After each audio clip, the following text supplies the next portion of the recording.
Hey there, CJ students. We're going to read the story Charles by Shirley Jackson together.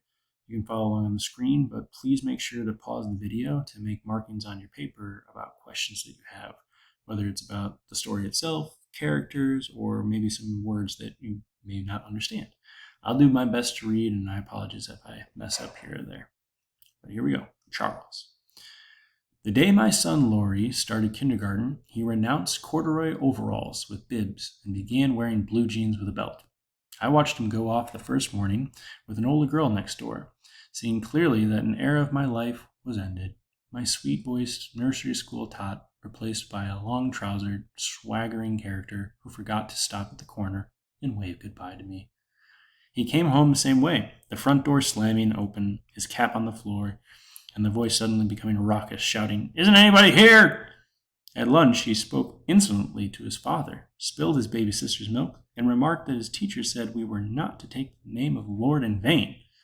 "How was school today?" I asked, elaborately casually. "All right," he said. "Did you learn anything?" his father asked. Laurie regarded his father coldly. "I didn't learn nothing," he said. "Anything," I said. "Didn't learn anything." "The teacher spanked a boy, though," Laurie said, addressing his bread and butter. "For being fresh," he added, with his mouth full. "What did he do?" I asked. Who was it?" Laurie thought. "It was Charles," he said. "He was fresh. The teacher spanked him and made him stand in the corner. He was awfully fresh." "What did he do?" I asked again. But Laurie slid off his chair, took a cookie, and left while his father was still saying, "Now see here, young man." And the next day, Laurie remarked at lunch, and as soon as he sat down, "Well, Charles was bad again today." He grinned enormously and said, "Today, Charles hit the teacher." "Good heavens," I said, mindful of the Lord's name. "I suppose he got spanked again." "Sure did," Laurie said. "Look up," he said to his father. "What?" his father said, looking up. "Look down," Laurie said. "Look at my thumb. Gee, you're dumb." He began to laugh insanely. "Why did Charles hit the teacher?" I asked quickly. "Because she tried to make him color with red crayons," Laurie said. "Charles wanted to color with green crayons, so he hit the teacher, and she spanked him, and so said nobody played with Charles, but everybody did." The third day, it was Wednesday of the first week, Charles bounced a seesaw on the head of a little girl and made her bleed, and the teacher made him stay inside all during recess. Thursday, Charles had to stand in the corner during story time because he kept pounding his feet on the floor. Friday, Charles was deprived of blackboard privileges because he threw chalk. On Saturday, I remarked to my husband, "Do you think kindergarten is too unsettling for Laurie? All this toughness and bad grammar, and this Charles boy sounds like such a bad influence." "It'll be all right," my husband said reassuringly. "Bound to be people like Charles in the world. Might as well meet them now as later." On Monday, Laurie came home late, full of news. "Charles!" he shouted as he came up the hill. I was waiting anxiously on the front steps. "Charles!" Laurie yelled all the way up the hill. "Charles was bad again." "Come right in," I said, as soon as he came close enough. "Lunch is waiting." "You know what Charles did?" he demanded, following me through the door. "Charles yelled so in school they sent a boy in from first grade to tell the teacher she had to make Charles keep quiet. And so Charles had to stay after school, and all the children stayed to watch him." "What did he do?" I asked. "He just sat there," Laurie said, climbing into his chair at the table. "Hi, Pop, you old dust mop." "Charles had to stay after school today," I told my husband. "Everyone stayed with him." "What does this Charles look like?" my husband asked. "What's his other name?" "He's bigger than me," Laurie said, "and doesn't have any rubbers and doesn't even wear a jacket." Monday night was the first parent-teacher meeting, and only the fact that the baby had a cold kept me from going. I wanted passionately to meet Charles's mother. On Tuesday, Laurie remarked suddenly, "Our teacher had a friend come see her in school today." "Charles's mother?" my husband and I asked simultaneously. "Nah," Laurie said scornfully. "It was a man who came and made us do exercises. We had to touch our toes. Look." He climbed down from his chair and squatted down and touched his toes. "Like this," he said. He got solemnly back into his chair and said, picking up his force, "Charles didn't even do exercises." "That's fine," I said heartily. "Didn't Charles want to do exercises?" "Nah," Laurie said. "Charles was so fresh to the teacher's friend, he wasn't let do exercises." "Fresh again," I said. "He kicked the teacher's friend," Laurie said. The teacher's friend told Charles to touch his toes like I just did, and Charles kicked him. What are they going to do about Charles, do you suppose? Laurie's father asked him.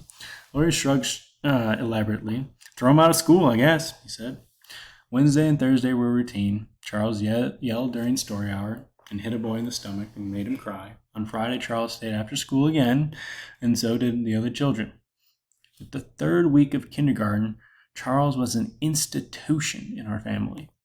The baby was being a Charles when she cried all afternoon, and Laurie did a Charles when he filled his wagon full of mud and pulled it through the kitchen. Even my husband, when he caught his elbow on the telephone cord and pulled the telephone, ashtray, and bowl of flowers off the table, said after the first minute, "Looks like Charles."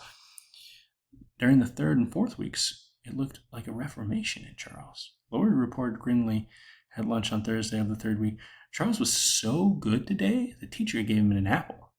"What?" I said, and my husband added warily, "You mean Charles?" "Charles," Laurie said. "He gave the crayons around, he picked up the books afterwards, and the teacher said he was her helper." "What happened?" I asked incredulously. "He was her helper, that's all," Laurie shrugged. And can this be true about Charles?" I asked my husband that night. "Can something like this happen?" "Wait and see," my husband said cynically. "When you've got a Charles to deal with, this may mean he's only plotting." He seemed to be wrong. For over a week, Charles was the teacher's helper. Each day he handed things out and picked things up. No one had to stay after school. "The PTA's meeting next week. Again," I told my husband one evening. "I'm going to find Charles's mother there." "Ask her what happened to Charles," my husband said. "I'd like to know." "I'd like to know myself," I said. On Friday of the week, things were back to normal. "You know what Charles did today?" Laurie demanded at lunch table in a voice slightly awed. "He told a little girl to say a word, and she said it, and the teacher washed her mouth out with soap, and Charles laughed." "What word?" his father asked unwisely, and Laurie said, "I'll have to whisper it to you, it's so bad." He got off his chair, went round to his father. His father bent his head down, and Laurie whispered joyfully. His father's eyes widened. "Did Charles tell the little girl to say that?" he asked respectfully. "She said it twice," Laurie said. "Charles told her to say it twice." "What happened to Charles?" my husband asked. "Nothing," Laurie said. "He was passing out the crayons." Monday morning, Charles abandoned the little girl and even said the evil word himself 3 or 4 times, getting his mouth washed out with soap each time. He also threw chalk. My husband came to the door with me that evening as I set out for the PTA meeting. "Invite her over for a cup of tea after the meeting," he said. "I want to get a good look at her." "If only she's there," I said prayerfully. "She'll be there," my husband said. "I don't see how they can hold a PTA meeting without Charles's mother." At the meeting, I sat restlessly, scanning each comfortable, matronly face, trying to determine which one hid the secret of Charles. None of them looked to me haggard enough. No one stood up in the meeting and apologized for the way their son had been acting. No one mentioned Charles. After the meeting, I identified and sought out Laurie's kindergarten teacher. She had a plate with a cup of tea and a piece of chocolate cake. I had a plate with a cup of tea and a piece of marshmallow cake. We maneuvered up to one another cautiously and smiled. "I've been so anxious to meet you," I said. "I'm Laurie's mother." "We're all so interested in Laurie," she said. "Well, he certainly likes kindergarten," I said. "He talks about it all the time." "We had a little trouble adjusting the first week or so," she said primly. "But now he's a fine little helper, with occasional lapses, of course." "Oh, Laurie usually adjusts very quickly," I said. "I suppose this time it's Charles's influence." "Charles?" "Yes," I said, laughing. You must have your hands full in that kindergarten with Charles." "Charles?" she said. "We don't have any Charles in kindergarten."